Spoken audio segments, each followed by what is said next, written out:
ametusaidia kuwa pamoja kwa siku ya leo, na ninaleta shukurani kwa Mungu sababu amenisaidia kuwa miongoni mwenu hapa kwetu kwa kanisa la Sepak Ahadi. Kwa neema yake Mungu ametufanya tuwe pamoja ili tuchangie baraka ya wiki hii. Ninamshukuru Mungu sana. Nilete asante pia kwa timu yote ya uongozi, nikiona mchungaji, wazee, responsable, baraza lote nzima kwa kukubali kwamba niwe mbele zenu, kunipa ruhusa kusimama mbele ya taifa la Mungu. Ninawashukuru sana, Mungu awabariki. Kama vile msimamizi alitoka kusema kwamba nitajieleza, ndiyo, ni vizuri, nahitajika kujieleza, lakini si mgeni sana. Naweza kuwa mgeni,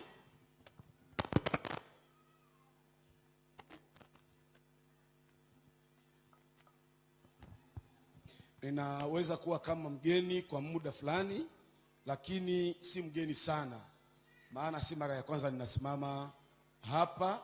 Ninafahamika kwa wamoja, isipokuwa ninaitwa kwa jina la Eric Mbilizi.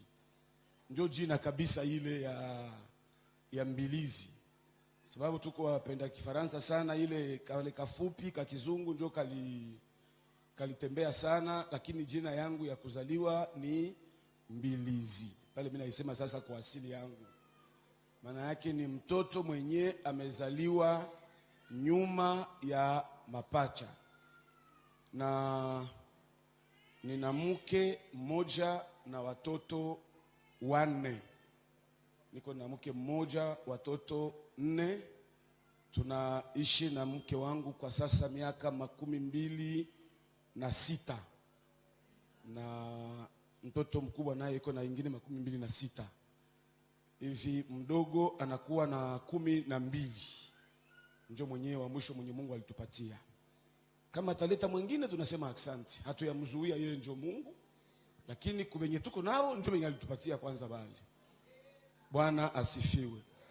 Niko mmoja wa watumishi kwa kanisa la Sepak Carmel Major Vangu, ni kanisa dada ya kanisa la Ahadi Nyamugo. Ahadi Nyamugo, Mungu ametengeneza kitu na Karmeli, tunakamatiana.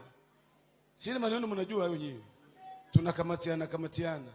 Na kama watu wanakamatiana, kunaanza ingia bumukwe, ushemeki, kuna kuwa malien zingine zenye zinatengenezwa kupitia ile